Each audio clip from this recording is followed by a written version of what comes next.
News Tamil நேயர்களுக்கு வணக்கம். வியூகம் நிகழ்ச்சிக்கு உங்களை வரவேற்பதில் மகிழ்ச்சி. இந்த வார வியூகம் நிகழ்ச்சியில் நம்மோடு பங்கேற்கிற அரசியல் ஆளுமை பாரதிய ஜனதா கட்சியினுடைய தமிழக தலைவர் டாக்டர் தமிழிசை சவுந்தரராஜன் அவர்கள். வணக்கம் மேடம். தமிழ்நாட்டினுடைய தலைப்புச் செய்தியாக ஒவ்வொரு நாளும் தொடர்ந்து இருந்து வருகிறீர்கள். திமுக தலைவர் கருணாநிதியினுடைய சட்டப்பேரவை 60 ஆண்டுகள் விழாவிற்கு ஏன் அழைக்கவில்லை என்பதை ஒரு சர்ச்சையாக்க வேண்டிய காரணம் என்ன? சர்ச்சை ஆக்கேன் என்று சொல்வதை என்னால் ஒப்புக்கொள்ள முடியாது. ஒரு மூத்த அரசியல் தலைவர், ஒரு 50 ஆண்டு கால தமிழக அரசியலில் இருந்து பிரிக்க முடியாதவர், இன்னும் சொல்ல போனால் எங்களுக்கும் கொள்கை ரீதியில் நேர் எதிரானவர், எங்கள் கொள்கைக்கு ஒப்புக்கொள்ள முடியாதவர் என்பது மட்டுமல்ல, எங்கள் கட்சியினராலேயே பலமுறை விமர்சனத்திற்கு உள்ளாகுவர்.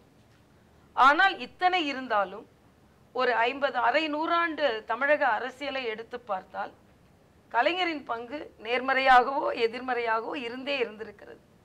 ஆக அப்படிப்பட்ட சூழ்நிலையில், அப்படிப்பட்ட ஒரு தலைவரின் அரசியல் வாழ்க்கையில் அத்தனை கட்சிகளுக்கும் பங்கு இருக்கிறது. அது நேர் எதிர்மறையான கருத்துக்களை சொல்லும் கட்சியாக இருக்கலாம், நேர் எதிர்கொள்கைகளை சொல்லும் கருத்துக்களாக இருக்கலாம், கட்சிகளாக இருக்கலாம், கூட்டணி கட்சிகளாக இருக்கலாம், இல்லாத கட்சிகளாக இருக்கலாம், பக்கத்தில் இருந்த கட்சிகளாக இருக்கலாம், தொலைவில் இருந்த கட்சிகளாக இருக்கலாம். ஆனால் கலைஞரோடு தொடர்புடைய ஒரு அரசியல் களமாகவே இருந்து கொண்டிருந்தது. அப்படி என்றால் அவரது வைர விழாவை எல்லா கட்சிகளையும் கூப்பிட்டு நீங்கள் கொண்டாடுவதுதான் சரியாக இருக்கும் என்பது எனது கருத்து. ஏதோ அது தப்பா, என்ன கூப்பிடுங்க, எங்களை கூப்பிடுங்க அப்படி நான் சொல்லல. எல்லோரையும் பாகுபாடின்றி கூப்பிடுங்கள். ஆனால் நீங்கள் என்ன நினைக்கிறீர்கள்? கலைஞரை வைத்துக்கொண்டு இன்று திராவிட முன்னேற்ற கழகத்தை சார்ந்த அண்ணன் ஸ்டாலின் முகவரி தேடுவதற்காக, வருங்கால கூட்டணிக்கு அச்சாரம் செய்வதற்காக அப்படிப்பட்ட நபர்களையே, தலைவர்களையே கூப்பிடுகிறார். இது எப்படி கலைஞருக்கு புகழ் சேர்க்கும் என்பதுதான் எனது கேள்வி.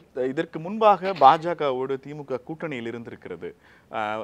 இந்த ஆட்சி வேண்டாம், எங்கள் ஆட்சியை தேர்ந்தெடுங்கள் என்ற பிரச்சார வழிமுறைகளுக்கும் இன்னைக்கு நடக்கிற அரசியலுக்கும் நிறைய வித்தியாசம் இருக்கிறது. கழகங்கள் இல்லாத தமிழகம், திராவிட கட்சிகளை வேறறுப்போம், திராவிட கட்சிகளை அழிப்போம், அதாவது என்னோட கொள்கையை ஏத்துக்கங்கிற பிரச்சாரத்திற்கான நேர்மறையான பிரச்சாரத்திற்கு பதிலாக ஒன்றை அழிப்பது அப்படிங்கிற பிரச்சாரத்தை, ஒரு எதிர்மறையான பிரச்சாரத்தை பாஜக திட்டமிட்டு துவக்கி தொடர்ச்சியாக அதை செய்து வருகிற போது, எங்களை அழிக்கணும்னு திரும்ப திரும்ப பேசுற ஆட்களை மேடையில உட்கார வச்சு அவங்களுக்கு தர்ம சங்கடத்தை ஏன் ஏற்படுத்தணும்னு ஸ்டாலின் கேட்கறதுல என்ன தவறு? அதாவது இதுல 2 விஷயத்தை நான் சொல்றேன். நான் அழைப்பதை பற்றி பேசுகிறேன், அவர் அழிப்பதை பற்றி பேசுகிறார். நான் தர்மத்தை பற்றி பேசுகிறேன், அவர் தர்ம சங்கடத்தை பற்றி பேசுகிறார். இந்த வார்த்தைகள் அண்ணன் ஸ்டாலின் வர்றதுக்கு முன்னால சகோதரர் பாரதி அவர்கள் இது மதவாத கட்சி, அதனால நாங்க எப்படி கூப்பிட முடியும்ன்ற ஒரு வார்த்தையை அவர் சொன்னார். அவர்கள் எப்படி எங்களோட கூட்டணி அமைத்தார்கள், அப்பொழுது மந்திரி பதவி பெற்றார்கள், இணைந்து பணியாற்றினார்கள். இன்னும் சொல்ல போனால் அவர்கள் ஆட்சியை கலைக்க கூடாது என்ற ஒரு கொள்கை இருந்ததனால்தான் அதற்கு முந்தைய அண்ணா திராவிட முன்னேற்ற கழகத்தின் கூட்டணியிலிருந்து வெளியே வந்து நாங்கள் தேர்தலையே சந்திக்க வேண்டிய ஒரு சூழ்நிலை ஏற்பட்டது. ஆக அப்படிப்பட்ட ஒரு அரசியல் வரலாறை மறந்துவிட்டு, இப்ப நீங்க தமிழிசை அவர்கள் பாரதி பேசுறத சீரியஸா எடுத்துக்க போறீங்களா இல்ல ஸ்டாலின் பேசுறத? இல்லையே, பாரதி அதாவது திமுக வந்த கருத்து தானே. ஆக நான் பாரதி வந்து தமிழக பாஜகவுக்கு நீங்கள் தலைவர், உங்கள் கட்சியில் இருக்கிற கல்யாணராமன் அந்த வைர விழாவை எழவு வீடு என்று தனது Facebookல வர்ணித்திருக்கிறார். உங்க 2 பேரோட கருத்துல யாருடைய அதிகாரப்பூர்வமாக ஒரு நிமிடம் RS பாரதி அவர்கள் செய்தி தொடர்பாளர். நான் எங்க கட்சியில நான் திருப்பி சொல்லியிருக்கேன், செய்தி தொடர்பாளரும் மாநில தலைவரிடமும் வருது கருத்து. RS பாரதி அந்த கட்சியோட செய்தி தொடர்பாளர் தானே போடுறாங்க. செய்தி தொடர்பாளர்னா அவர் சொல்ற செய்தி கரெக்ட் தானே. செய்தி தொடர்பாளரை இல்லாம வேற யாராவது திராவிட கட்சியில இருந்து இப்ப உங்களுக்கு பிரசன்னா வராரு, அவர் ஏதோ இதுல வந்து உரையாடல்ல சொல்லியிருந்தா நான் பெருசா எடுத்திருக்க மாட்டேன். பாஜகவை ஏன் அழைக்கவில்லை என்று கேட்டால், கட்சியில் தேசிய செயலாளர் H. ராஜா சொல்வதையும் சுப்பிரமணிய சுவாமி சொல்வதையுமே அவர்கள் சொந்த கருத்து, அதற்கும் கட்சிக்கும் தொடர்பில்லைன்னு தமிழிசை சொல்லிக் கொண்டிருக்கிறது. செய்தி தொடர்பாளர் RS பாரதியினுடைய கருத்துக்கு இவ்வளவு முக்கியத்துவம் தர வேண்டிய அவசியம் என்ன? செய்தி தொடர்பாளர்னு சொல்றேன். செய்தி தொடர்பாளருடைய பதவியோட தேசிய பொதுச் செயலாளர் பதவி பெரிய பதவி இல்லையா? ஒரு கட்சியின் அதிகாரப்பூர்வ கருத்துக்களை வெளியில் சொல்வதற்கு செய்தி தொடர்பாளர் அதிகாரப்பூர்வமற்றவரா இல்லையா? அப்ப அவரோட கருத்துக்களை நாங்க எடுத்துக்கணுமா இல்லையா? சரி, அவர் கருத்துக்களை விட்டுருங்க. அடுத்தால அண்ணன் ஸ்டாலின் அவர்கள் அது இன்னும் கொஞ்சம் நாகரிகமாக அதை எடுத்து செல்வார் என்று பார்த்தால் இப்படி சொல்கிறார். அப்பனா நீங்க என்ன நினைத்து கொண்டிருக்கிறீர்கள்? கலைஞர் பெயரில் வைர விழா என்று ஒன்றை வைத்துக்கொண்டு நீங்கள் அரசியல் பேசுவதற்கு முற்றுமாக தயாராகி வருகிறீர்கள். அதை நீங்க செய்யுங்க, ஒண்ணும் சொல்லல. ஆனால் கலைஞருக்கு அது பெருமை சேர்க்குமா? இல்ல, இப்ப கலைஞருடைய சாதனைக்கும் சொந்தம் கொண்டாட நினைக்கிறதா பாஜக? நாங்க எதற்கு அதற்கு சொந்தம் கொண்டாட வேண்டும்? கலைஞரின் சாதனைக்கு நாங்கள் சொந்தம் கொண்டாட வேண்டிய அவசியமும் இல்லை, அதற்கான அவசரமும் இல்லை. அதை திமுக சரியாக செய்கிறது என்று நான் சொல்லவும் இல்லை. அதை திமுகவே சரியா செய்யல. ஒரு பரந்துபட்ட ஒரு கருத்தை நான் சொன்னேன். ஆனா அண்ணன் ஸ்டாலின் அவர்களிடம் இன்னும் சற்று அரசியல் நாகரிகத்தை நான் எதிர்பார்த்தேன். இன்னும் சொல்றேன், கலைஞர் ஒருவேளை முழு உணர்வோடு உடல் நலத்தோடு இன்று இருந்திருந்தால் அந்த வைர விழாவை வேறு மாதிரி சிந்தித்திருப்பார். அவர் இன்னும் பரந்துபட்டு சிந்தித்திருப்பார். அதாவது இதை ஒரு கூட்டணி கட்சியின் ஒரு கூட்டமாக சுருக்காமல் ஒரு வைர விழாவாக, ஒரு அரசியல் கட்சிக்கு அப்பாற்பட்டு, கொள்கைக்கு அப்பாற்பட்டு ஒரு பரந்துபட்ட நிகழ்ச்சியாக நடத்தி இருக்க வேண்டும் என்பது எனது ஒரு கருத்து. இதை அனைவருமே ஒப்புக்கொள்கிறார்கள். என்னை பொறுத்த மட்டில் திராவிட முன்னேற்ற கழகத்தின் விழாவாக கலைஞரின் வைர விழாவை சுருக்குவது அது உங்களது எண்ணம். ஆனால் அது உங்களது விருப்பமாகவும் இருக்கிறது. அது உங்களுக்கு கருணாநிதியின் வைர விழாவை திமுக தனது கட்சி விழாவாக கொண்டாடாமல் எப்படி கொண்டாட வேண்டும் என்று தமிழ் அதாவது கட்சி விழாவாக கொண்டாடினால் நீங்க திராவிட முன்னேற்ற கழக தலைவரை சுருக்கி அது வட்டத்திற்குள் கொண்டு வருகிறீர்கள்.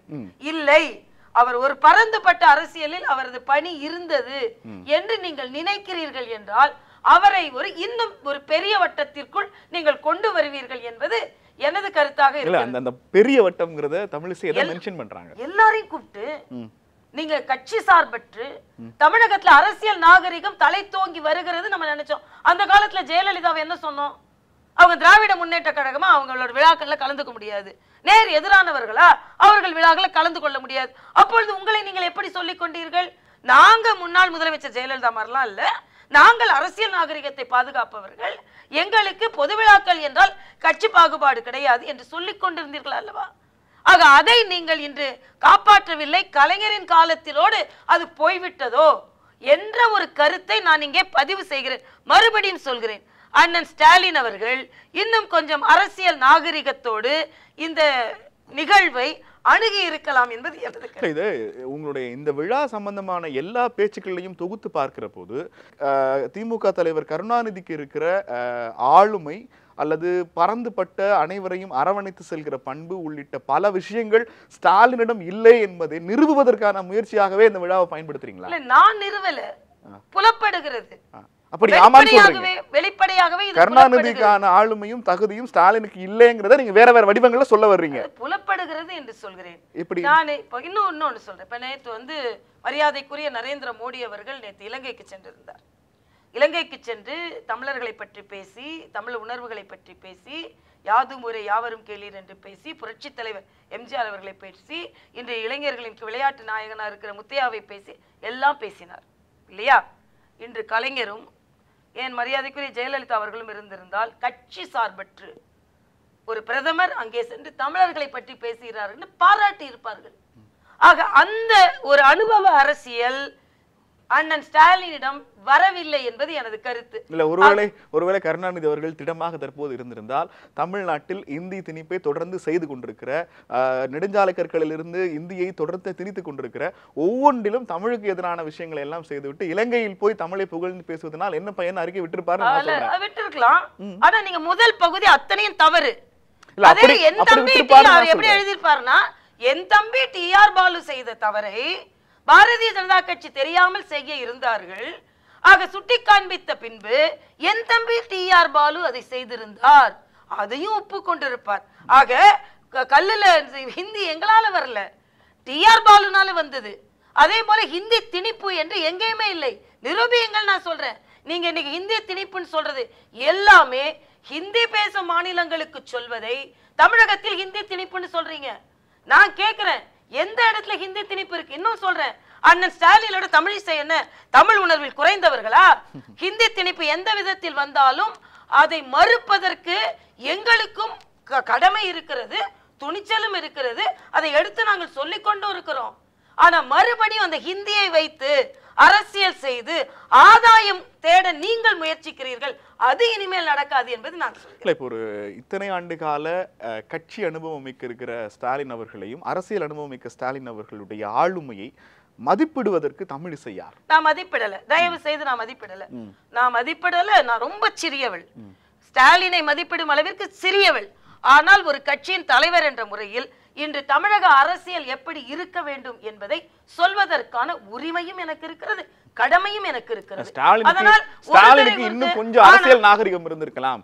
கருணாநிதி மாதிரி ஸ்டாலின் இல்லை. ஸ்டாலினுக்கு இன்னும் கொஞ்சம் அனுசரிக்கிற பண்பு இருந்திருக்கலாம். எனது கருத்து, அதில் நான் நிற்கிறேன். நீங்க சொல்லணுன்றக்காக அதை மாற்றிக்கொள்ள வேண்டும் என்று அர்த்தம் இல்லை. உண்மையிலேயே சொல்கிறேன், அதில் நிற்கிறேன். நான் அந்த கருத்து சொல்வதற்கு எனக்கு உரிமை இருக்கிறது. அண்ணன் ஸ்டாலின் அவர்களை குறை சொல்ல வேண்டும் என்பது எனது நோக்கம் அல்ல. ஆனால் இன்றைய அரசியலில் சிறு வயதிலிருந்து அந்தந்த அரசியல் சூழ்நிலையை கலைஞர் எப்படி கையாண்டார் என்பதை பார்த்து வளர்ந்தவள் நான். எனது கணிப்பில் இது எனது கருத்து. அது மறுக்கலாம், இல்லை என்றாலும் இருக்கலாம். அதை அண்ணன் ஸ்டாலினுமே தவறாக எடுத்துக்கொள்ளலாம். ஆனா எனது கருத்து, விவசாயிகளை பற்றி பேசுவதற்கு திமுகவிற்கு தகுதி இல்லை. அனைத்து கட்சி கூட்டத்தை கூட்டுவதற்கு எதிர்க்கட்சி தலைவர் ஸ்டாலினுக்கு தகுதி இல்லை. மோடியினுடைய செயல்பாடுகளை விமர்சிப்பதற்கு திருநாவுக்கரசருக்கு தகுதி இல்லை. பாஜகவினுடைய தோல்வியை பற்றி விமர்சிப்பதற்கு திருமாவளவனுக்கு தகுதி இல்லை. இப்படி யாருக்குமே தகுதி இல்லைன்னா தமிழ்நாட்டில் உங்களை பத்தி பேசுறதுக்கு யாருக்கு தான் தகுதி இருக்கு? அதாவது எதை பேசுகிறார்கள் என்பதுதான் முக்கியம். திராவிட முன்னேற்ற கழகம் ஏன் விவசாயிகளை பற்றி பேசுவதற்கு தார்மீக உரிமை இல்லை என்று நான் ஏன் சொன்னேன்னா, நான் வார்த்தைகளை ரொம்ப சரியா பயன்படுத்துவேன். தகுதி இல்லை என்ற வார்த்தையை நான் எங்கேயுமே பயன்படுத்திருக்க மாட்டேன். தார்மீக உரிமை இல்லை என்பது ஏன்? விவசாயிகள் சுட்டுக் கொல்லப்பட்டது திராவிட முன்னேற்ற கழக ஆட்சியில. ஒரு பைசா அதிகம் கேட்டாங்க, குறைச்சி கேட்டாங்க கரண்ட்டுக்கு. அது மட்டும் இல்ல, இன்னைக்கு நீர்நிலைகள், ஆறுகள் தூர்வாராதது, தீர்க்கப்படாத நதிநீர் பிரச்சனைகள், இதற்கு எல்லா காரணம் திராவிட முன்னேற்ற கழகமும் தான். நெடுங்காலமாக ஆட்சியில் இருந்தவர்கள் கையில் அதிகாரத்தை வைத்துக் கொண்டு தீர்வுக்காக மக்கள் காத்திருக்கும் பொழுது தீர்வை கொடுக்க வேண்டிய நிலையில் இருந்தவர்கள். தமிழகத்தை அதிக நாட்கள் ஆண்டிருக்கிறார்கள், மத்தியில் அதிக நாட்கள் பங்கெடுத்திருக்கிறார்கள். நீர் பிரச்சனையே இல்லையா? எல்லாம் தூர்வாரப்பட்டதா? நெடுநாளையாக நீர்நிலை திட்டங்களை ஏன் நீங்கள் கொண்டு வரவில்லை? இப்படி ஒண்ணுமே செய்யாத திமுகவோட தலைவர் கருணாநிதியை நீங்க ஏன் புகழணும்? அதாவது கருணாநிதியை ஒண்ணுமே செய்யாத திமுக, கலைஞர் என்பவர் ஆளுமையா இல்லையா? கலைஞர் நீங்க எதை வைத்து ஒரு ஆளுமையை முன்னெடுக்கிறீங்க? வைர விழாவை சொல்லலப்பா, திராவிட முன்னேற்ற கழகத்தின் வைர விழாவை சொல்லலை, கலைஞர் என்ற ஆளுமையின் வைர. கடந்த 50 ஆண்டு காலமாக திமுகவுக்கு அவர்தான் தலைவர். நீங்க திமுகவை குறைச்சு மதிப்பிட்டீங்கன்னா கருணாநிதியை குறைச்சு மதிப்பிடுறீங்க. கருணாநிதியை புகழ்ந்தீங்கன்னா திமுக புகழ்றீங்க. கலைஞரை புகழ வேண்டும், திமுகவை புகழ வேண்டும் என்று அர்த்தம் இல்ல. நான் தான் சொன்னேன், கொள்கைக்கு அப்பாற்பட்டு இலக்கியவாதி இல்லையா கலைஞர்? திரைப்படவாதி இல்லையா? வேறு தலைவர்கள்ட்ட பழகலையா? வாஜ்பாயிட்ட பழகலையா? மோடியின் நண்பர்னு சொல்லலையா?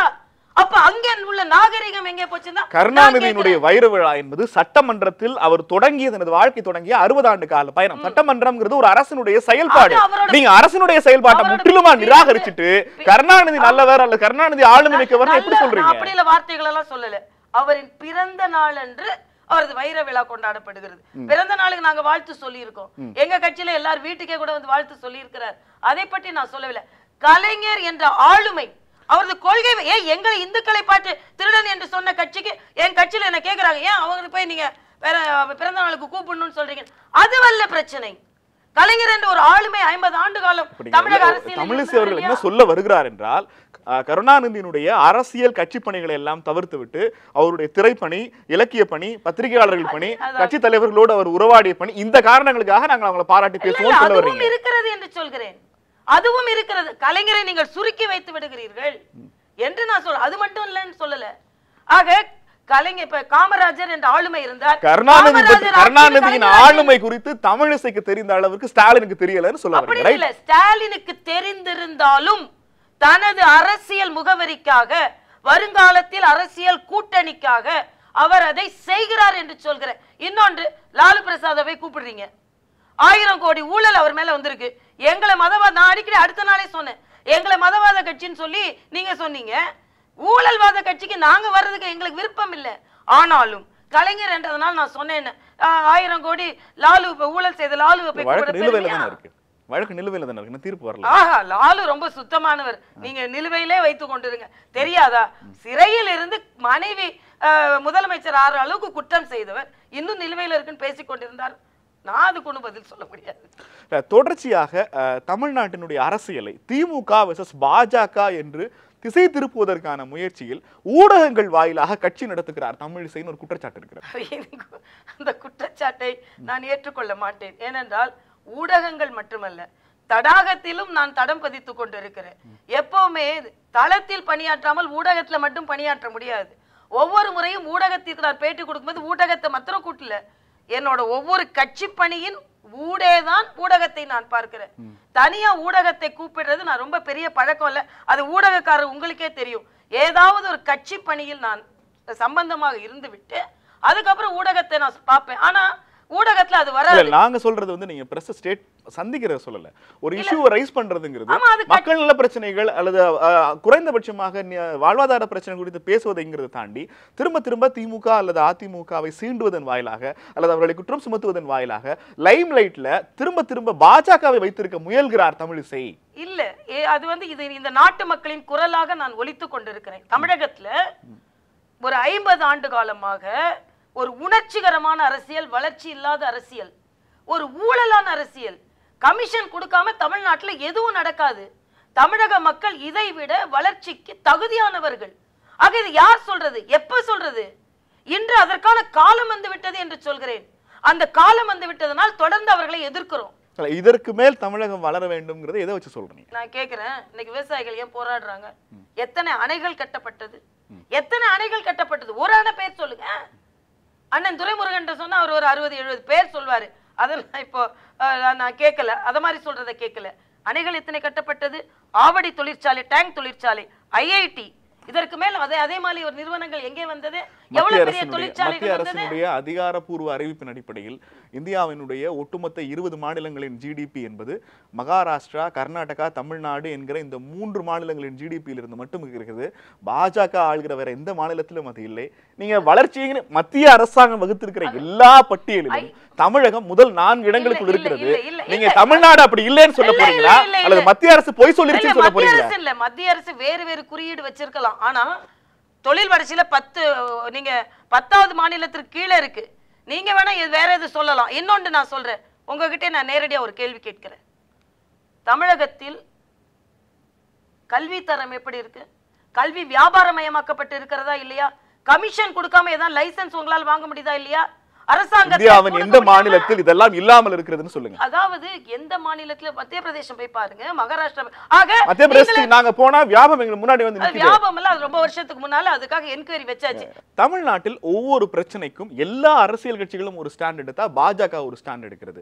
தமிழ்நாட்டினுடைய மருத்துவ மாணவர்களின் எதிர்காலத்தை திட்டமிட்டு சிதைக்கிற நீட் தேர்வுன்னு எல்லா கட்சிகளும் அதை எதிர்க்கிற போது நீட் தேர்வை ஆதரிக்கிற ஒரே கட்சியாக பாஜக எப்படி இருக்கிறது? எல்லா கட்சிகளும் அரசியல் செய்கிறார்கள், பாஜக அவசியத்தை பார்க்கிறது என்பதை நான் நேரடியாக சொல்ல முடியும்.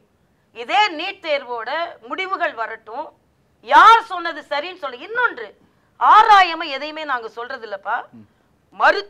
நான் மருத்துவம் படித்து அதன் அவசியத்தை தெரிந்து கொண்டு எழுதாமல் மருத்துவம் படித்து டாக்டரான தமிழிசை அவர்களுக்கு தமிழ்நாட்டினுடைய மருத்துவ தெரியும். அதனாலதான் நான் சொல்றேன், மருத்துவ கல்லூரியில் பேராசிரியராக இருந்தவள் நான். இன்று கூட மருத்துவ மாணவர்களை பார்த்து கொண்டிருப்பவள் நான். நான் படிக்கிற காலத்துல இருந்து இன்னைக்கு வரைக்கும் இங்கே உள்ள அட்மிஷன்ல 2% தான் கவர்மெண்ட் ஸ்கூல்ல இருந்து போறாங்க. அதை நீங்க யாரான்னு கேக்குறீங்களா? அதே மாதிரி தனியார் மருத்துவக் கல்லூரியில தகுதியே இல்லாமல் கோடி கோடியாக கொட்டி மருத்துவம் படித்தார்கள். அதை கேட்டீங்களா நீங்க யாராவது?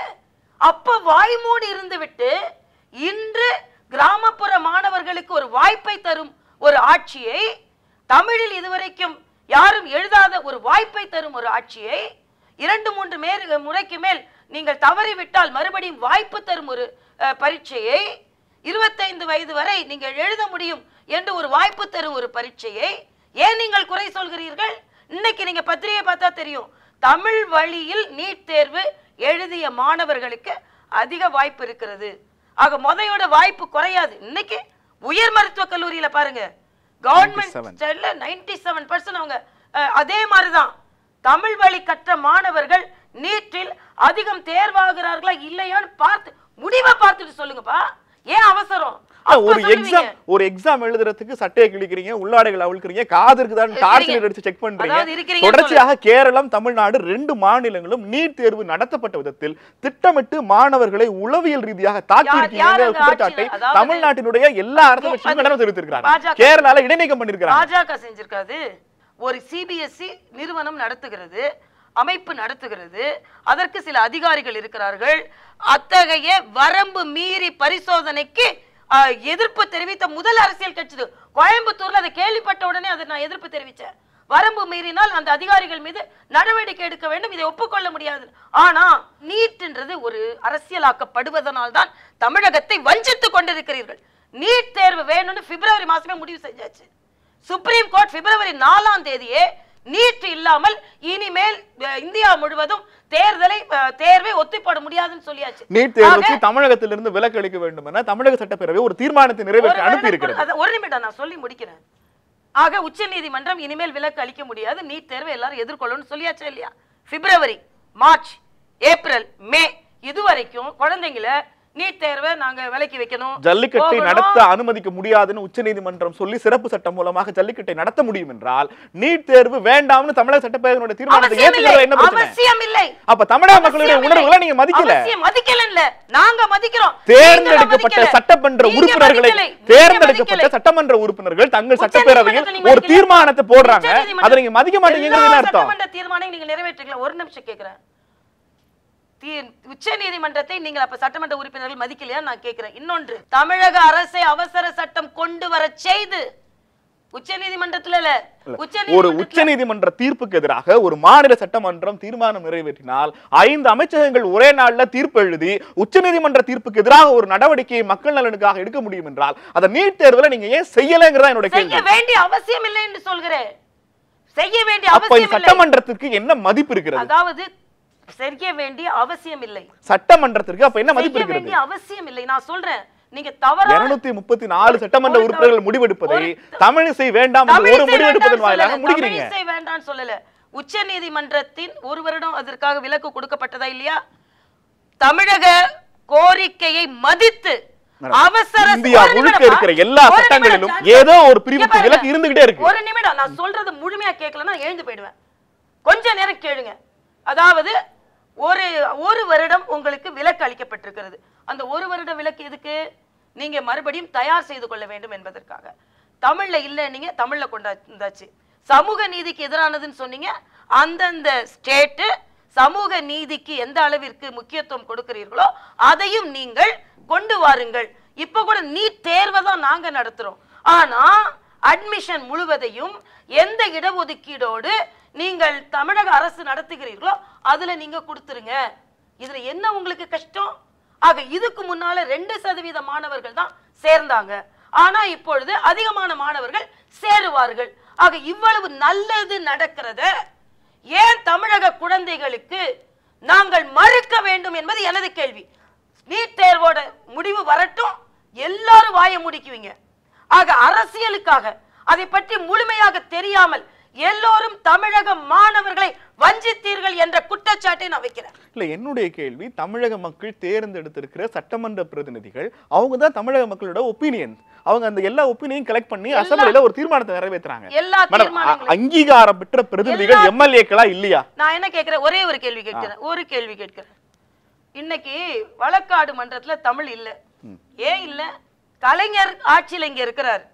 மத்தியில கலைஞரோட கூட்டணி ஆட்சி இருக்கிறது. இங்க ரிசல்யூஷன் பாஸ் பண்ணதுக்கு அப்புறமும் மத்திய அரசு அதை ஏற்றுக்கொள்ளல. அதை ஏற்றுக்கொள்ள வைக்க உங்களால முடியல. நாங்க அப்படி கிடையாது. ஜல்லிக்கட்டு வேண்டும், ஆனால் மத்திய அரசு கொண்டு வர முடியாது. அதற்கு அவசர சட்டம் நாங்கள் கொண்டு வந்தோம். அவசர சட்டம் கொண்டு வந்து அதை கொண்டு வந்தோம். ஆனா நீட் தேர்வு மாணவர்களுக்கு தேவை என்பதை உச்சநீதிமன்றமும் முடிவு செய்தது, மத்திய அரசு முடிவு செய்தது. ஏனென்றால் அது மாணவர்களுக்கு நல்லது. ஆக நல்லது என்று ஒன்றை முடிவு செய்த பின்பு அரசாங்கமே சொன்னால் கூட தமிழக மக்கள் நலன் கருதி அதை நடைமுறைப்படுத்த வேண்டும் என்பதற்காக நடைமுறைப்படுத்த. அதாவது தமிழக மக்கள் எதை விரும்புகிறார்களோ அதை செய்யலாமா வேண்டாமா என்பதை நீங்கள் விரும்புகிறத பொறுத்து செய்யலாம். ஜல்லிக்கட்டு நடத்தணும்னு நாங்க விரும்புறோம், நீங்களும் விரும்புனீங்க, அது நடந்துச்சு. நீட்டு வேணான்னு நாங்க விரும்புறோம், நீங்க வேணும்னு விரும்புறீங்க, வேணுங்கிறதா நடந்திருக்கு. அப்படிதான் அர்த்தம். நாங்க விரும்பல. உச்சநீதிமன்றம் இந்த நாட்டில் உள்ள அத்தனை குழந்தைகளுக்கும் சமமான வாய்ப்பு வருவது என்றால் உச்சநீதிமன்றத்தில் அந்த வழக்கு விசாரணை நிலுவையில் தான் இருக்கிறது. ஆனா அந்த உச்சநீதிமன்றத்தின் கருத்து சரி என்பதை மத்திய சுகாதாரத்துறை அமைச்சர் ஏற்றுக்கொண்டார். ஆக நல்லது நடந்தது. ஆக நல்லது நடக்கிறதுக்கு நல்லதுங்கிறது நீங்க சொல்றீங்க, ஆனா தமிழ்நாட்டுல பெரும்பாலானோர் எதிர்க்கறாங்களே. அது நல்லதுதான் நடக்கும். நீங்க நல்லது நடக்கிறத எல்லாரும் சட்டமன்ற உறுப்பினர்கள் எல்லாம் சரியா வேலை செய்யறாங்களா? 122 பேர் ஏன் கோவாத்தர்ல இருந்தீங்க? அப்ப நீங்க தமிழகத்தில் மக்களால் தேர்ந்தெடுக்கப்பட்டவர்களை நீங்க சுதந்திரமா நடமாட விட்டுட்டு அப்புறம் நம்பிக்கை வாக்களிப்பு நடந்திருக்க வேண்டியதானே? சட்டமன்ற உறுப்பினர்கள் எப்படி நடந்து கொள்வார்கள் என்பதை 122 பேர் கோவாத்தர்ல பாக்கலையா? அவர்கள் போட்ட தீர்மானத்தை பத்தி ஏன்ட்ட பேசிட்டு இருக்கீங்க? தொடர்ச்சியாக தமிழகத்தினுடைய அரசியல் சூழலில் பாஜகவினுடைய கரங்கள் இருக்கிறது அப்படிங்கிறதுக்கான நிறைய நிகழ்வுகளை ஒவ்வொரு முறையும் பட்டியலிடுறாங்க. அது ரொம்ப ஆச்சரியமான இன்னொரு முக்கியமான விஷயம், இந்தியாவினுடைய அதிகாரப்பூர்வமாக அறிவிக்கப்படாத நாஸ்டடாமாக தமிழிசை மாறி இருக்கிறார். அவர் எதையெல்லாம் சொல்கிறாரோ அதெல்லாம் உடனடியாக நடக்கிறது. கடைசியாக ஆர்கே நகர் இடைத்தேர்தல் ரத்திலிருந்து தினகரன் கைது வரைக்கும் அவர் கணித்த அத்தனையும் நடக்கிறது அப்படின்னா எங்க தொலைக்காட்சிக்கோ இல்லை எனக்கோ ஏதாவது நீங்க சொன்னீங்கன்னா அது நடக்கிறதா இல்லையான்னு நாங்க செக் பண்ணலாம். அது எப்படி நடக்கிறது? அதாவது உங்கள் தொலைக்காட்சி அரசியல் களமாக இருந்தா நான் சொல்லுவேன். சிறு வயதிலிருந்து அரசியல் சூழ்நிலையை பார்த்து வளர்ந்தவள். அதனால் நான் அரசியல் சூழ்நிலையை பார்த்து இந்த அரசியல் சூழ்நிலைக்கு எது சரியாக இருக்கும் என்பதை நான் கணிக்கிறேன். ஆக அரசியலுக்கு ஏற்றாற்போல் கணிக்கிறேனே தவிர ஜோசியமா நான் கணிக்கல. ரெட்டை எல்லாம் முடக்கத்தான் படும். 1989 இதே மாதிரி ஒரு பிரச்சனை வந்தது. ஆக இந்த 27 இதே மாதிரி ஒரு பிரச்சனை வரும் பொழுது முடக்கப்பட்டது. அதே மாதிரி ஒரு பிரச்சனை இப்பொழுது வந்திருக்கிறது. குற்றம் செய்திருக்கிறார்கள். அதனால் சசிகலா அவர்கள் சிறைக்கு போவார்கள், சிறைக்கு போனார்கள். ஆக அரசியல் அரிச்சுவடி இருந்தா போதும் தம்பி. இதுக்கு உச்சநீதிமன்றம் சொல்வதற்கு தீர்ப்பு சொல்வதற்கு முன்பாக தீர்ப்பு தெரிகிறது.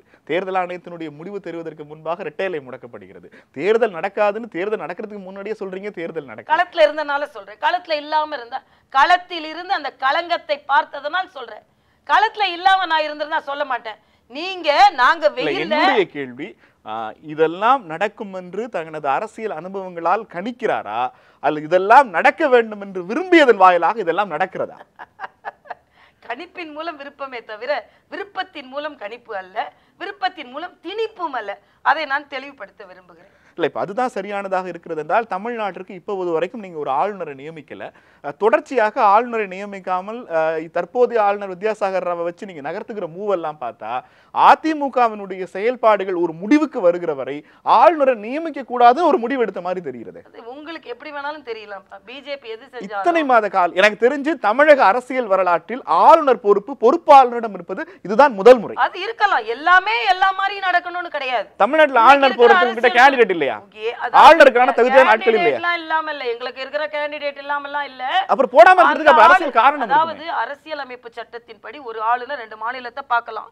மரியாதைக்குரிய நமது ஆளுநர் அவர்கள் உள்துறையில் மிகுந்த அனுபவம்சாலி. இன்றிருக்கும் சூழ்நிலையில் இன்னும் சொல்ற, மரியாதைக்குரிய ஜெயலலிதா அவர்கள் அனுமதிக்கப்பட்ட காலகட்டத்தில் இருந்து இங்கு நிலவுகின்ற அரசியல் சூழ்நிலையை மிக தெளிவாக எந்த அளவிற்கு எடுத்து செல்ல வேண்டுமோ அந்த அளவிற்கு எடுத்து செல்லும் அரசியல் அனுபவம் வாய்ந்தவர். அதாவது நீங்கள் விரும்புகிற அளவிற்கு அதிமுக அரசியலை அவர் எடுத்து செல்கிறார் என்கிற காரணத்துக்காக அவரை மாத்தாம வச்சிருக்கீங்க. எந்த குழப்பமும் இல்ல பாருங்க. அதிமுக உடையல, சசிகலா ஜெயிலுக்கு போகல, ஆக ரெட்டையெல்லாம் முடக்கப்படல. ஆக சட்ட ரீதியாக நடைபெறும். இதெல்லாம் இயல்பா நடந்துச்சுன்னு சொல்றீங்களா? ஆமா, சட்ட ரீதியாக நடைபெறுகிறது. இவங்கள குற்றம் செய்யலையா, பிரச்சனை இல்லையா, பிரிவினை ஏற்படலையா? ஆக சட்ட ரீதியாக நடைபெறும் ஒவ்வொன்றையும் நீங்கள் உள்நோக்கம் ரீதியாக நடைபெறுகிறது என்று நீங்களே ஒரு சாயத்தை பூசிக்கொண்டால் அதற்கு நாங்கள் பொறுப்பல்ல என்பது எனது கருத்து. டிசம்பருக்கு பிறகு ஜெயலலிதாவினுடைய மறைவுக்கு பிறகு தமிழிசை அவர்களுடைய செய்தியாளர் சந்திப்புகளை எல்லாம் ஒரு எண்ணிக்கையா கூட்டி பார்க்கிறோம். நியூஸ் தமிழ் அந்த செய்தியாளர் சந்திப்பை கூட்டி பார்க்கிறோம். என்ன ஆச்சரியமாக இருக்கிறது என்றால் தொடர்ச்சியாக சசிகலா, டிடிவி தினகரன், எடப்பாடி பழனிசாமி வரைக்கும் விஜயபாஸ்கருடைய ரெய்டு வரைக்கும் விமர்சித்துக் கொண்டே வருகிற தமிழிசை அவர்களுடைய போக்கு, ஓபிஎஸ் அணியின் மீதான வைக்கப்பட்டிருந்த குற்றச்சாட்டுகள், அவர் முதலமைச்சராக இருந்தபோது நடத்தப்பட்ட ரெய்டு, அவருடைய நெருங்கிய நண்பராக குற்றம் சொல்லப்பட்ட சேகர் ரெட்டியினுடைய ரெய்டு, இந்த பட்டியலுக்கும் பெரிய மலையில வித்தியாசம் இருக்கு. இந்த போர்ஷன் அந்த பக்கம் பேசவே மாட்டேங்கிறீங்க. ஓபிஎஸ் குறித்தும் ஓபிஎஸ் மீது முன்வைக்கப்பட்டிருக்கிற ஊழல் குற்றச்சாட்டுகள் குறித்தும் பாஜகவினர் பெரிய அளவில் விமர்சிக்காமல் இருப்பதற்கு பெரிய காரணம் நானே சொன்னேன். சேகர் ரெட்டிட்ட பெட்டி பெட்டியாக கைப்பற்றப்பட்டது, கட்டி கட்டியாக கைப்பற்றப்பட்டது. அவர் யாரிடம் அதிகம் தொடர்புடையவராக இருந்தார், அது ஓபிஎஸ் ஓட தொடர்புடையதானே இருந்தார்னே நானே சொல்லியிருக்கேன். அதே நான் மாதிரி கரெக்டா சொன்னேன், நீங்க சொல்லல, நான் சொல்லல. நம்பர் ஆஃப் பிரஸ் மீட்ல நீங்க தொடர்ச்சியாக அழுத்தம் கொடுத்த செய்திகளின் எண்ணிக்கையில் ஓபிஎஸ் அணி பின்னால் இருக்கிறது இல்லையா? இப்ப அவங்க ஆட்சியில தானே இருக்காங்க. யார் ஆட்சியில இருந்து தவறு செய்கிறார்களோ அவர்களை சுட்டி காண்பிப்போம். ஓபிஎஸ் பின்னால தானே இருக்காரு. இந்த ஆட்சியில் இருந்து கொண்டு ஓபிஎஸ் யார் பின்னால் இருக்கிறார்? அவர் பின்னாலே கூட இல்ல. நாங்க ஏன் கவலைப்படணும்? ஓபிஎஸ் ஒரு அணியின் பின்னால் இருந்து கொண்டு இருக்கிறார் என்று சொன்னேன். இன்னொன்று இல்ல, ஓபிஎஸ் ஒரு அணிக்கு முன்னால் இருக்கிறார், அவருக்கு பின்னால் ஒரு அணி இருக்கிறதுன்னு சொல்றாங்க. நான் எது முன்னாலே எது பின்னாலே இல்லாத நீ அவங்க கிட்ட போய் கேட்கணும். இபிஎஸ் முன்னால இருக்காரா, ஓபிஎஸ் முன்னால இருக்காரா, ஓபிஎஸ் முன்னால இருக்காரா, இபிஎஸ் முன்னால இருக்காரான்னு நீங்க அவங்க கிட்ட தான் கேட்கணுமே தவிர எங்களுக்கு ஒன்றும் அதை பற்றி கவலை இல்லை. ஆனா இன்று ஆட்சியில் யார் இருக்கிறார்? ஓபிஎஸ் ஒரு ஆட்சியில இருந்து அதன் மூலம் தவறுகள் செய்தால் அதை சுட்டி காண்பிப்பவளாக நான் இருப்பேன்.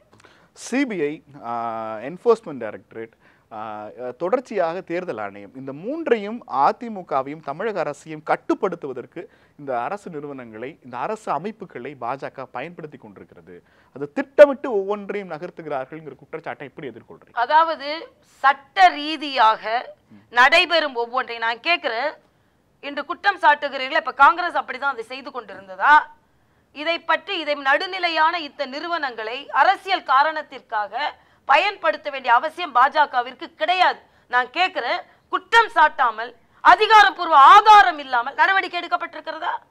ஆதாரப்பூர்வமாக எடுக்கப்பட்ட நடவடிக்கை எல்லாம் நாங்க போனோம், அங்க ஒண்ணுமே இல்லை, ஆனா பாஜக வழக்கு போட்டதுன்னு சொன்னா பரவாயில்ல. பாஜக அப்படி எதுவுமே செய்யல. விஜயபாஸ்கர் வீட்டுக்கு போறீங்களா, அங்க உங்களுக்கு ஆதாரம் கிடைக்கிறது. தினகரன் பிரச்சனையா உங்களுக்கு ஆதாரம் கிடைக்கிறது. அங்க மற்றவர்கள் பிரச்சனையா உங்களுக்கு ஆதாரம் கிடைக்கிறது. ஆக ஆதாரம் கிடைக்கும் பொழுதுதானே அதை கொண்டு வர முடியும். ஆக இன்னொன்று, ஆமா பாரதிய ஜனதா கட்சி பின்னணியில் இருக்கிறது. எப்படி? ஊழல் செய்பவர்கள் யாராக இருந்தாலும் பாரதிய ஜனதா கட்சியின் ஆட்சியில் தப்பிக்க முடியாது என்பதை பாரதிய ஜனதா கட்சி நிரூபித்து வருகிறது. அவ்வளவுதான். அதில் உள்ள நிறுவனங்கள், அதில் உள்ள இந்த அமைப்புகள் சுதந்திரமாக செயல்பட்டு ஊழல்வாதிகளை அவர்கள் தூளரித்து காட்டுக் கொண்டிருக்கிறார்கள் என்பதும் கண்டுபிடித்துக் கொண்டிருக்கிறார்கள் என்பதும் புலப்படுகிறது. காங்கிரஸ் ஆட்சி மாதிரி இல்லாம வேண்டியவர்களுக்கு செய்யாதுங்க, வேணுன்றவங்களுக்கு செய்யுங்க அப்படின்னு நாங்கள் பாராபட்சம் பார்க்கவில்லை என்பதை இந்த நடவடிக்கைகள் தெளிவாக உங்களுக்கு காண்பிக்கும். திராவிட கட்சிகள் ஒடுக்கப்பட்ட பட்டியலின சாதி மக்களுக்கு தொடர்ச்சியாக துரோகங்களை இழைத்திருக்கிறார்கள். அவர்களிடமிருந்து அவர்களை தண்டிப்பதற்கு பாஜகவை ஆதரிப்பதுதான் சரியான நடைமுறை என புதிய தமிழக கட்சி தலைவர் டாக்டர் கிருஷ்ணசாமி தெரிவித்திருக்கிறார். அவருடைய கருத்தை எப்படி பார்க்குறீங்க? வரவேற்கத்தக்க கருத்து.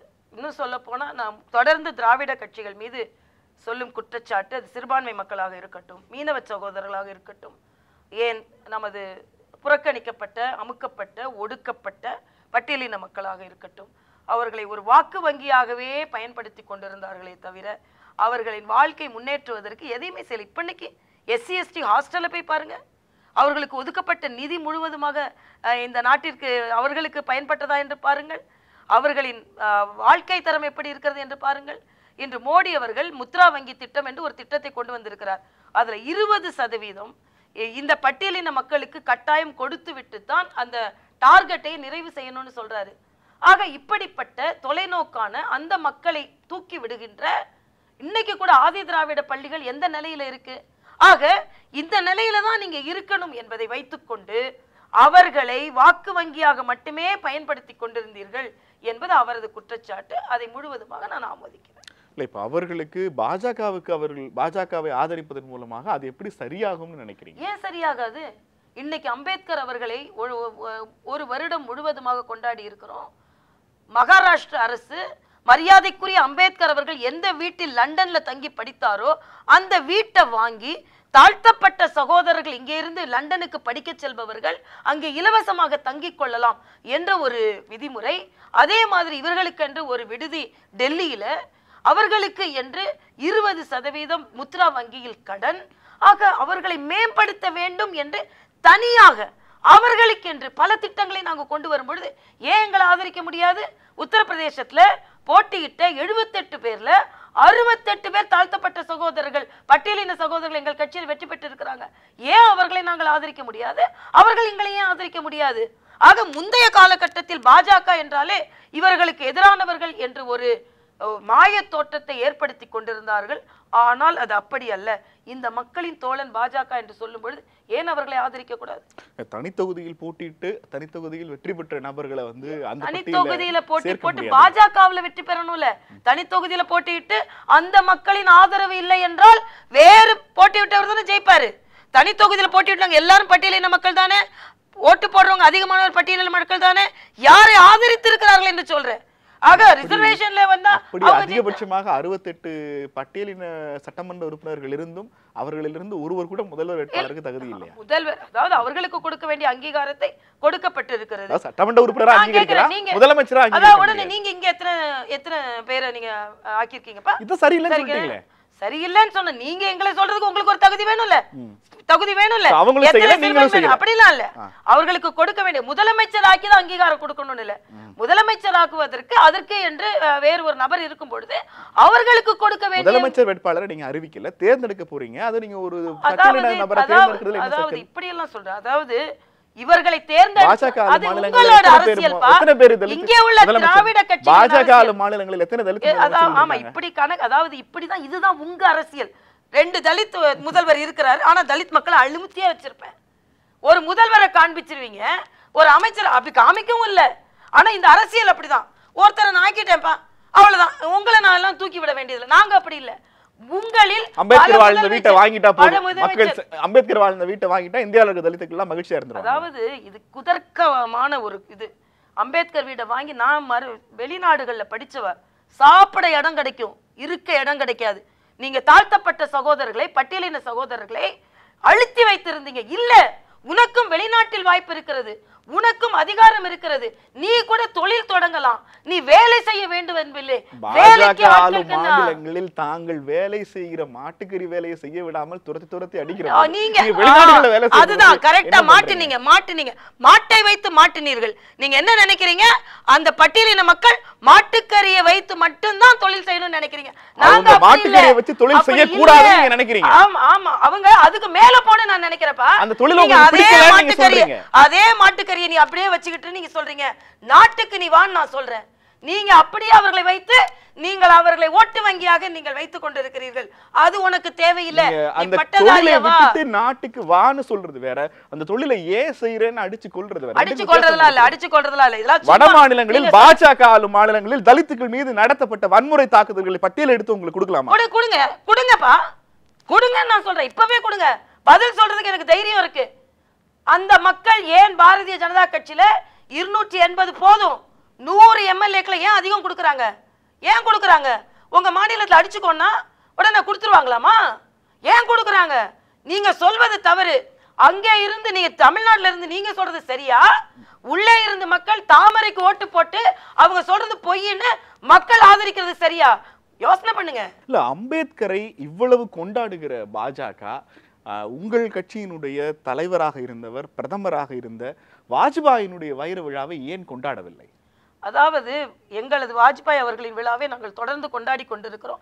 போன 25வது அவரது பிறந்த 25 டிசம்பர் 25 அவரது பிறந்த நாள்.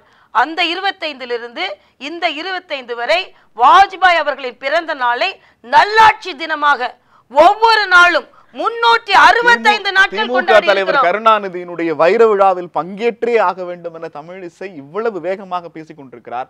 உத்தரப்பிரதேச மாநிலம் பல்ராம்பூர் மக்களவை தொகுதிக்கு வாஜ்பாய் தேர்ந்தெடுக்கப்பட்ட 60வது ஆண்டு வைர விழா இது. உங்கள் கட்சியினுடைய தலைவருடைய வைர விழாவை உங்களால் நடத்துவதற்கு முடியாது. திமுக தலைவருடைய வைர விழாவில் ஒரு நிமிடம் அடிக்கோல் இட்டு காமிக்கிறேன். பங்கேற்றே ஆக வேண்டும் என்று தமிழிசை கிடையாது. தமிழிசையோட குணத்தை பத்தி உங்களுக்கு தெரியாது. இன்னைக்கு கலைஞர் ஆட்சியில இல்ல, மரியாதைக்குரிய முதலமைச்சர் ஜெயலலிதா அவர்கள் ஆட்சியில் இருக்கும்போது அதாவது இங்க உள்ள திராவிட கட்சிகளின் நிலைப்பாடு எங்களோட கொண்டாட்டம் இருக்காது, மக்களின் கொண்டாட்டம். நாங்க இன்னைக்கு வாஜ்பாயோட பிறந்த நாள் நாங்க ஒரு வருடம் நல்லாட்சி தினமாக கொண்டாடி கொண்டிருக்கிறோம். எங்களது தலைவர் இப்பொழுது என்னுடைய கேள்வி, திமுக தலைவருடைய வைர விழாவை இல்ல அவங்க ஒரு வைர விழா நடத்துகிறார்கள், உங்களுடைய ஆளுமையாக ரெப்ரசன்ட் பண்ற வாஜ்பாயினுடைய வைர விழாவை ஏன் கொண்டாடல? வாஜ்பாய்க்கு கொடுக்க மரியாதை கொடுத்துட்டு ஒரு வருஷம் கொண்டாடி இருக்கேன்னு சொல்றேன். திருப்பி கேட்டிட்டு இருக்கீங்க. அந்த கொண்டாட்டம் போதுமா? ஏன் ஒரு வருடம் கொண்டாடினா போதாதா? வாஜ்பாய் அவ்வளவு தகுதி இருக்கிறது. என்னப்பா இது கேள்வி? வாஜ்பாய் தகுதியை பத்தி நீங்க பேசாதீங்க. என்னுடைய கேள்வி இல்ல, தமிழ்நாட்டுல ஒரு அரசியல் ஆளுமைய கட்சின்னு சுருக்காதீங்க. கருணாநிதி கட்சிகளுக்கு அப்பாற்பட்ட ஆளுமையை நீங்க சொல்றீங்கன்னா, உங்கள் கட்சியில் பாஜக என்கிற இமேஜுக்கு அப்பாற்பட்டவர் வாஜ்பாய். அவருடைய வைர விழா இதே வருஷம் அவர் பல்ராம்பூர்ல களமிறங்கி 60 வருஷம் ஆகுது நான் சொல்றேன். அது தேவையில்ல, கொண்டாட வேண்டாம்னு நீங்க சொல்றீங்க. இந்த பாருங்க தம்பி, உங்களோட வார்த்தை விளையாட்டு தமிழிசைட்ட வச்சுக்காதுங்க. கொண்டாட வேண்டாம்னு சொன்னா கொண்டாடி கொண்டு இருக்கிறோம் ஒரு வருடம் சொல்றேன். புரியுதா உங்களுக்கு? அதாவது தீனதயாள் உபாத்தியாய எனக்கு வாஜ்பாய் மிகப்பெரிய மதிப்பு இருக்குது. நான் அதனால தான் அந்த கேள்வியை திரும்ப திரும்ப அதாவது அலங்கார விளக்க வச்சு ஒரு நாள் ஆகா ஓகன் புகழ்ந்துகிறது வைர விழா கிடையாது தம்பி. நாங்க சொல்ற வைர விழா ஒரு வருடம் நல்லாட்சி வருடமாக கொண்டாடி இருக்கிறோம். நீங்க எந்த இன்டர்நெட்டை போய் பாருங்க, எந்த பத்திரிகையும் பாருங்க, வாஜ்பாய் அவர்களின் பிறந்த நாளை ஒரு வருடம் கொண்டாட வேண்டும் என்று சென்ற வருடம் முழுசும் கொண்டாடி இருக்கோம். அதே மாதிரி இந்த வருடம் மரியாதைக்குரிய தீனதயாள் உபாத்தியாய எங்களோட ஜனசங்க தலைவர் அவரோட 100ஆண்டு விழா எப்படி கொண்டாடுறோம்? கடையனுக்கும் கடையனாய் அவங்களுக்கு என்ன கிடைக்குமோ அந்த அளவிற்கு ஒரு வருடத்திற்கு மரியாதைக்குரிய மோடி அவர்கள் கோழிக்கோட்ல என்ன பேசினார்? இந்த 100ஆண்டு விழாவை எப்படி கொண்டாட வேண்டும் என்றால் ஒரு நாள் விளக்குகளை போட்டு கொண்டாடுவது அல்ல, ஒரு வருடம். வாஜ்பாய் அங்கீகரிக்கலங்கிறதெல்லாம் என்னுடைய குற்றச்சாட்டு. நீங்க பாஜக என்கிற அரசியல் கட்சிக்கு முகம் கொடுத்த மிக முக்கியமான மனிதர்கள் வாஜ்பாய். உங்க கட்சியில வைர விழா கொண்டாடுகிற அளவிற்கான தகுதியான சில, அதாவது சட்டமன்ற நாடாளுமன்ற வைர விழா கொண்டாடக்கூடிய தகுதியான நாட்கள்ல மிக முக்கியமானவர். ஆனா அவருக்கு வைர விழாங்கிறது பாஜகவுக்கு தெரியலன்னு நான் பகிரங்கமா குற்றம் சுமத்துகிறேன். வாஜ்பாயினுடைய வைர விழா பாஜகவுக்கு தெரியவில்லை. அதாவது நீங்க குற்றம் சாட்ட முடியாதுப்பா. நீங்க அரசியல் கட்சி தலைவர் இல்ல, அத புரிஞ்சுக்கோங்க. கேள்வி கேட்கிறவங்க அரசியல் பத்தி கேள்வி கேட்கலாமே தவிர நீங்க வரலாற்றின் அடிப்படையில ஒரு கேள்வி முன்வைக்கிறேன் மேடம். அரசியல் சார்ந்து முன்வைக்கிறேன். நான் ஒரு வருடம் நாங்க கொண்டாடியாச்சுன்னு சொல்றோம், கொண்டாடி கொண்டு இருக்கிறோம் சொல்றோம். அதை கேட்கறதுக்கு நீங்க யாருப்பா? ஒரு வருடம் நாங்க எங்க கட்சி தலைவர் பிறந்த நாளை சொல்றீங்க மேடம். நான் கேக்குறது வைர விழா பற்றி, எங்க நாடாளுமன்ற வைர விழா பற்றி நான் ஒரு கேள்வி கேட்கிறேன். அவரோட முழுமையான அரசியல் ஆளுமையை தான் நாங்க கொண்டாடி கொண்டு இருக்கிறோம். தொடர்ந்து நாங்க கொண்டாடுவோம், எப்படி வேணாலும் கொண்டாடுவோம். ஆக நீங்க கொண்டாடுற மாதிரி தான் கொண்டாடல. வட இந்திய கொண்டாட்டங்களுக்கும் தென்னிந்திய கொண்டாட்டங்களுக்கும் வித்தியாசம் இருக்கு. அதனால நீங்க என்னமோ வாஜ்பாயை பத்தி நீங்க பேச வேண்டாம். கொண்டாட கூட வேணாம் மேடம். வாஜ்பாயினுடைய நாடாளுமன்ற வைர விழான்னு ஒரு தகவலாவது வெளியிட்டீங்களா? தகவலாவது பாஜக தெரியுமா? நீங்க ஏன் தகவல் வெளியிடல? ஒரு பத்திரிகையில கூட வெளியிடல. 25வது ஆண்டு நாடாளுமன்ற வைர விழா குறித்து நான் பேசுறேன். டிசம்பர் 25 பிறந்த நாளை பத்தி நீங்க அதாவது டிசம்பர் 25ஆம் தேதி, அடுத்த 25ஆம் தேதி இப்ப வைர விழா, கலைஞரோட வைர விழா என்னைக்கு கொண்டாடுறாங்க சொல்லுங்க பார்க்கலாம். பிறந்த நாள் கொண்டாடுறாங்களா, வைர விழா ரெண்டையும் சேர்த்து கொண்டாடுறாங்க. அதே மாதிரி தான் என்னுடைய கேள்வி, நீங்க பாஜ்பாய்க்கு வைர விழான்னு ஒண்ணு இருக்குங்கிறது பாஜகவுக்கு ஏன் தெரியலன்னு கேக்குறேன். தயவு செய்து தெரியலன்ற வார்த்தையெல்லாம் சொல்லாதீங்க. வாஜ்பாய் இன்றைக்கு கூட நாங்கள் கொண்டாடி கொண்டு இருக்கிறோம். இன்னைக்கு அம்பேத்கரை பத்தி பேசிக் கொண்டு இருக்கிறீங்க. இன்னைக்கு பணமில்லா பரிவர்த்தனைக்கு பீம்ன்ற பேரை அவர் வச்சிருக்கிறாரு. ஆக நீங்க சொல்லி சொல்லி சொல்லி தான் நாங்க அங்கீகாரம் கொடுக்கணும் இல்ல, நீங்க உள்நோக்கத்தோடு அதை சொல்லி கொண்டு இருக்கிறீர்கள். ஒரு வருடம் நாங்க அவருக்கு கொண்டாடி கொண்டு இருக்கிறோம்னா எங்க கொண்டாடுறேன்னு கேக்குறீங்க. ஆக நீங்கள் முதலில் எங்களது தலைவர்களின் பெருமையை நாங்கள் கொண்டாடி கொண்டிருக்கிறோம். நீங்க வேண்டும் என்று அதை அரசியலாக்குகிறீர்கள் நான் சொல்றேன். தமிழக பாஜக தலைவர் தமிழிசை அவர்கள் எல்லாவற்றையும் வெளியில் சொல்லிவிடுகிறார். எதையும் ரகசியமாக அவரால் வைக்க முடியவில்லை.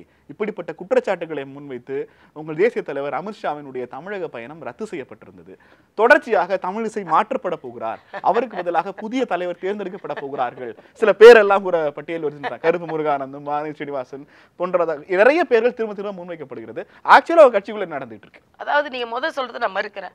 தமிழிசை ஒன்றும் வைக்க தெரிஞ்சுட்டு வெளியே சொல்றது இல்லை. அப்படி பார்த்தா அமித்ஷா வருகிறார் என்று அந்த அறிக்கை என்று சொல்லப்படும் என்று எனக்கு சொல்லப்பட்டதோ அன்னைக்கு தான் நான் வெளியே சொன்னேன். அது மட்டும் இல்லை, எங்க கட்சியில இப்பெல்லாம் கட்டுப்பாடு கிடையாதுப்பா. நீங்களாம் நினைக்கிற மாதிரி ஏதோ அங்க சொல்றதுதான் சொல்லணும் இல்லை. முழு அதிகாரத்தை அமித்ஷா எனக்கு கொடுத்திருக்கிறார். அகில பாரத தலைமை எவ்வளவு பலமாக இருக்கிறதோ அதே பலத்தோடு தமிழக தலைமை இருக்கிறது. எங்கள் கட்சி ஜனநாயக முறைப்படி உள்ள கட்சி. பத்திரிகையில ஏதோ எழுதுனா உடனே மாற்றம் வந்துருமா? மாற்றம் வருவதற்கு நான் ஊழல் குற்றச்சாட்டு ஒரு குற்றச்சாட்டு செய்யல. ஆளும் கட்சியின் மாநில தலைவர் நானு. ஒரு ஊழல் குற்றச்சாட்டு என் மேல சொல்லிட்டு பார்க்கலாம். திறமை இல்லாதவளா நானு? உழைக்காதவளா நானு? மருத்துவ தொழிலை விட்டுட்டு 24 மணி நேரம் உழைத்து கொண்டிருக்கிறேன். எங்கள் கட்சி தலைவருக்கு என்னை பத்தி தெரியும், என் கட்சி தொண்டர்களுக்கும் தெரியும், நிர்வாகிகளுக்கும் தெரியும். சில புல்லுருவிகள்னால் சில அது மாதிரி செய்திகள் வந்தால் அதை பற்றி நான் கவலைப்படல. நீங்க வேணா கவலைப்படலாம், பட்டியல் வரலாம். ஆக வேண்டுமென்றே வரும் வேண்டுமென்றே உருவாக்கப்படும் செய்திகளுக்கு நான் பதில் சொல்ல வேண்டிய அவசியம் இல்லை. தமிழிசை மாற்றப்படுவார்னு திரும்ப திரும்ப சொல்லிக்கொண்டே இருக்கிற அந்த புல்லுருவிகள் யார்? அது எனக்கு அதை பத்தி கவலை இல்லை. நான் நல்ல பயிர்களை பற்றி கவலைப்படுவேன். மருத்துவர் என்ற வகையில் நல்ல உயிர்களை பற்றி கவலைப்படுவேன். புல்லுருவிகளை பற்றி கவலைப்பட வேண்டிய அவசியம் எனக்கு இல்லை. அதை பற்றி நான் கவலைப்பட வேண்டிய நேரமும் எனக்கு இல்லை. கடந்த முறை பிரதமராக இருந்த மன்மோகன் சிங் அவர்களுடைய இலங்கை பயணத்திற்கு மிக கடுமையான எதிர்ப்பை தெரிவித்திருந்தவர்கள். இந்த முறை பிரதமர் மோடி இலங்கையினுடைய பயணத்திற்கு யாருமே வாய் திறக்காமல் இருப்பதற்கான காரணம் என்ன? அதாவது எதற்கு போகிறார், எப்படி போகிறார், என்ன காரணத்திற்காக மோடி போகிறாரோ அதே காரணத்திற்காக மன்மோகன் சிங் போகிறார். சரி, யாரோட காலத்துல அங்க உள்ள தமிழர்கள் சுட்டு கொல்லப்பட்டார்கள்ப்பா? கொஞ்சம் கூட அந்த உணர்வு இல்லாமல் கேள்வி கேட்கிறீர்களே. மன்மோகன் சிங்கும் மோடியும் ஒன்றா? மன்மோகன் சிங் ஆட்சி செய்து கொண்டிருந்தாருங்க. கலைஞர் இங்கே ஆட்சி செய்து கொண்டிருந்தார். அங்கே நம் தமிழர்கள் சுட்டு கொல்லப்பட்டு கொண்டிருந்தார்கள். அதற்கு நடவடிக்கை எடுக்காத பிரதமர் அங்கே போகக்கூடாதுன்னு சொன்னோம். மோடி அப்படி கிடையாது. மோடி அப்படி கிடையாது. அதுதான் வித்தியாசம். இலங்கைக்கு இந்திய பிரதமர் போகிறார் என்கிற வகையில் தமிழர்களுக்கு அது இழைக்கப்பட்ட அநீதின்னு தமிழக பாஜக மன்மோகன் சிங் ஆட்சி காலத்தில் சொல்லிக் கொண்டிருந்தது. இப்போது அந்த நிலை மாறிடுச்சு. தமிழர்களை பாதுகாக்காத மன்மோகன் சிங் அவர் அங்க போனது வீடுகள் கட்டி கொடுப்பதற்காக, கட்டி கொடுக்கப்பட்ட வீடுகளை திறப்பதற்காக. அதுக்கு முன்னால ஏன் போல? அதுக்கு முன்னால ஏன் நீங்க அங்க போய் உச்ச கட்டத்தில் போர் நடந்து கொண்டிருக்கும் பொழுது ஏன் சென்று அவர்களை காப்பாற்றவில்லை? அதுதான் கேள்வி.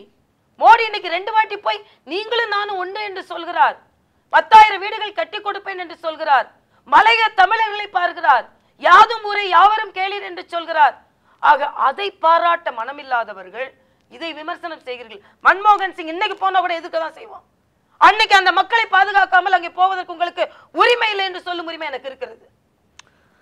தொடர்ச்சியாக ரஜினிகாந்தை பாஜகவினுடைய தமிழக பாஜகவில் இணைத்து விடுவதுன்னு ஒரு முயற்சியை தொடர்ந்து மேற்கொண்டு கொண்டே இருந்தீர்கள். அது ஏனோ பல இடங்கள் அப்படியே தடைப்பட்டு விட்டது. இப்போது பொன் ராதாகிருஷ்ணன் என்ன சொல்றாருன்னா, கமலினுடைய சிந்தனையும் பாஜகவினுடைய சிந்தனையும் ஒரே மாதிரியாக இருக்கிறதுன்னு. ரஜினி கிடைக்கலங்கிறதுக்காக கமலுக்கு மாறி. அதாவது எங்களுக்கு யாருக்குமே கிடைக்கலன்னு இல்லப்பா. எங்க கட்சி தொண்டர்களை நாங்கள் உருவாக்கி வருகிறோம். தொடர்ந்து எங்கள் கட்சி பலம் பொருந்திய கட்சியாக மாறி வருகிறது. யார் வேண்டுமானாலும் கட்சியில இணையலாம். அதுல எந்தவித பாகுபாடும் கிடையாது. ஆனா நாங்க ரஜினியை முயற்சி செய்தோம், கமலை முயற்சி செய்து கொண்டிருக்கிறோம் என்பதெல்லாம் தவறான கருத்துக்கள். ரஜினி பொறுத்த வரைக்கும் நதிகள் இணைய வேண்டும் என்றவுடன் 1 கோடி ரூபாய் எடுத்து கொடுத்து நான் ரஜினி எப்பொழுதே மதிக்கிறேன். ஒரு தேசிய 1 கோடி ரூபாய் கொடுப்பதாக சொன்னார். அதாவது ஒப்புதல் இருக்கு இல்லையா, இது ஒரு மாபெரும் திட்டம், இந்த திட்டத்தை நான் ஒப்புக்கொள்கிறேன் என்று. ஆக அந்த ஒரு தேசிய சிந்தனை இருக்கும் ஒரு நடிகர் என்ற முறையில் ரஜினி மீது எப்பவுமே எனக்கு ஒரு மரியாதை உண்டு. ஆனா அதே ரஜினியை நான் விமர்சித்தேன்.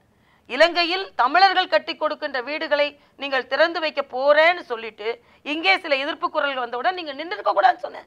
எப்பொழுதே நான் பாராட்டி கொண்டிருக்கவில்லை. ஆக எது நடக்கிறதோ அது சரியாக நடந்தால் நான் பாராட்டுகிறோம். ஆக நல்லவர்கள் யார் வேண்டுமானாலும் எங்க கட்சிக்கு வரலாம் தான் சொல்லி கொண்டு இருக்கிறோமே தவிர இவர்களை நாங்கள் முயற்சி செய்கிறோம் அவர்களை. காங்கிரஸ்ல அகில இந்திய செயலாளர் செய்தி தொடர்பாளர் குஷ்பு, மகளிர் அணி பொதுச் செயலாளர் நக்மா, இன்னைக்கு நான் பார்க்குறேன் இணையதளத்திற்காக கவிதாவா ஒரு அம்மா. ஆக அப்படி நாங்கள் செய்யலையப்பா. நாங்கள் எங்களோட அதிகாரப்பூர்வ நிர்வாகிகள் தான் எல்லா வேலையும் செஞ்சு கொண்டு இருக்கிறோம். வேறு பிரபலமானவர்கள் வந்தால் வரட்டும், நாங்களும் அவர்களை வரவேற்கிறோம். அப்படிதான் சொல்றமே தவிர இவங்க வந்தாதான் நாங்க சொல்லல. இன்னொரு முக்கியமான விஷயம், தொடர்ச்சியாக கமலஹாசன் திராவிட கட்சிகள் மீது ஒரு மிகப்பெரிய வரலாற்று நல்லதை சொல்றார். அதாவது வரலாற்று சாதனை திராவிட கட்சிகளால் நிகழ்ந்திருக்கிறது அப்படிங்கிறார். பொன்னார் திராவிட கட்சிகளால் தமிழகம் வீழ்ந்திருக்கிறதுங்கிறார். ஆனால் கமலனுடைய சிந்தனையும் பாஜகவோட சிந்தனையும் ஒண்ணுங்கிறத எந்த புள்ளியில வச்சு சொல்றாங்க? அதாவது அப்படி பார்த்தா மகாபாரதத்தை கூட அவர் எதிர்த்து சொன்னார். உடனே பாஜகவோட கருத்து அதான். சில கருத்துக்கள் ஒன்று சொன்னார் என்றால் எல்லாம் அப்படிதான் கிடையாது. சில கருத்துக்கள் என்று சொல்லலாம். மகாபாரதத்தில் உள்ள கருத்துக்களை அவர் சொல்வதற்கு இங்கு நாங்கள் கடுமையாக எடுத்துக்கொண்டிருக்கிறோம். அவ பொன்னார் இப்படி சொல்றாரு அப்படின்னு இல்லை. சமூக சிந்தனையோடு சில கருத்துக்களை சொல்லும் பொழுது, வெளி உலக பரந்துபட்ட பார்வையில் சில கருத்துக்களை சொல்லும் பொழுது அது ஒத்து போகிறது என்று சொல்லி தொடர்ச்சியாக இஸ்லாமிய சட்ட விதிகளில் மாற்றங்களை கொண்டு வர வேண்டும் என பாஜக அரசு திட்டமிட்டு முத்தாலக் பிரச்சனையை பயன்படுத்தி கொண்டிருக்கிறது. முத்தாலக் பிரச்சனையில பாஜகவுக்கு ஏன் இவ்வளவு ஆர்வம்? ஏழை இஸ்லாமிய பெண்களும் சம உரிமையோடு நடத்தப்பட வேண்டும் என்ற ஆர்வம் தான். இதுவரைக்கும் ஆட்சி செய்தவர்கள் அவர்களை ஓட்டு வங்கியாக மட்டுமே பயன்படுத்தி கொண்டு அவர்களின் அந்த உணர்வு பூர்வமான வாழ்க்கை முறையை கண்டு கொள்ளவில்லையே என்ற ஆதங்கத்தில் மரியாதைக்குரிய மோடி அவர்கள் இந்த பெண்கள் இப்படி பரிதவிக்க கூடாது என்ற நல்லெண்ணத்தில் எடுத்த முடிவு. நேற்று சுப்ரீம் கோர்ட் என்ன சொல்லியிருக்கு? நேத்து என்ன சொல்லியிருக்கு? இந்த முத்தலாக் முறை தவறானது, இஸ்லாமிய பெண்களின் உணர்வு ரீதியாக, மத ரீதியாக, வாழ்க்கை ரீதியாக அவர்களை பாதிப்பது. எப்படி இந்த பாரத தேசத்தில் இப்படிப்பட்ட ஒரு பிரிவினர் இப்படி இவ்வளவு நாள் வாழ்ந்து கொண்டிருந்தார்கள்? சுப்ரீம் கோர்ட் நேத்து கேட்டிருக்கு, அதைத்தான் மோடி கேட்கிறார். மோடி கேட்டா தப்பு, சுப்ரீம் கோர்ட் கேட்டா சரியா? முத்தலாக் பிரச்சனையை முன்வைத்து பொது சிவில் சட்டத்திற்கு திட்டமிடுகிறது பாஜக, நான் குற்றம் சுமத்துகிறேன். சரி, அப்படி பண்ணா கூட என்ன தப்புன்னு நான் கேட்கிறேன். என்ன தப்பு? பொது சிவில் சட்டத்தை கொண்டு வர போறீங்க. அதாவது விவாதத்திற்கு பின்புன்னு கிளியரா சொல்லியிருக்கோம். ஆக முத்தலாக்குனா உடனே முதல் நீங்க இஸ்லாமிய பெண்களை பற்றி கவலைப்பட மாட்டீங்க. நான் கேட்கிறேன், இன்னைக்கு எத்தனை இஸ்லாமிய பெண்கள் பிரதமருக்கு கடிதம் எழுதியிருக்காங்க. எங்க குடும்பத்துல ஒரு இஸ்லாமிய பெண், நீங்களே பார்த்திருக்கீங்களா, வெஸ்ட் பெங்கால்ல இருந்து 3வது பெண் குழந்தை என்ப காரணத்திற்காக என்னை முத்தலாக் செய்கிறார்கள், என்னை காப்பாற்றுங்கள், ஒரு சகோதரனுக்கு எழுதுவதை போல ஒரு இஸ்லாமிய பெண் எழுதுகிறார். இந்த நம்பிக்கையை எந்த பிரதமர் கொடுத்தார் நம்ம நாட்டுல? எந்த பிரதமர் கொடுத்தார்? அதுவும் மாற்று மத சகோதரிக்கு எந்த பிரதமர் கொடுத்தார்? சிறுபான்மைக்கு எதிரானவர்கள் என்று விமர்சனம் செய்து கொண்டிருக்கும் பிரதமர் கொடுத்து கொண்டிருக்கிறார். இதை நாம் அடிகோலிட்டு காண்பிக்க விரும்புகிறேன். ஒரு நீண்ட அரசியல் பயணத்தின் நடுவே பல கேள்விகளுக்கு, சிக்கலான கேள்விகளுக்கு, கடினமான கேள்விகளுக்கெல்லாம் சிரித்துக் கொண்டே பதிலளித்திருந்தீர்கள். நிகழ்ச்சியில் வந்து பங்கெடுத்தமைக்கு நியூஸ் 7 தமிழ் சார்பாக சிரித்து, கோபமாக, சூடாக நெல்சனை கொஞ்சம் திட்டியும் சொன்னேன். அதெல்லாம் இயல்பான தமிழ். அந்த கேள்விக்கு பதில் சொல்லல. நீங்க என்னை பற்றி ஏதாவது ஒரு கணிப்பு சொன்னீங்கன்னா அது நடக்கிறதா இல்லையான்னு பாத்துக்கலாம். என்னை பற்றி சொல்றேன், தமிழகத்தில் பாஜக ஆட்சி அமைக்கும். இந்த கட்சி கணிப்பு சரியாக வரும் கொஞ்ச நாள் கழித்து. அப்புறம் நெல்சனை பத்தி நான் கணிப்பு சொல்றேன். நிகழ்ச்சியில் மோடி பங்கெடுத்தமைக்கு நன்றி. இன்னும் ஒரு வியூகம் நிகழ்ச்சியில் சந்திக்கலாம். நன்றி, வணக்கம்.